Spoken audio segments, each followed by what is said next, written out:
You ask Tiger to solve. This deals with linear equations with one unknown. The final result is x equals -3/2. Let's solve it step by step. Group all x terms on the left side of the equation. Add 15x to both sides. Group like terms. Simplify the arithmetic. Group like terms.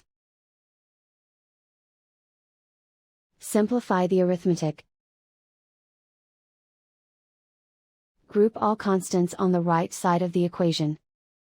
Add 9 to both sides. Simplify the arithmetic.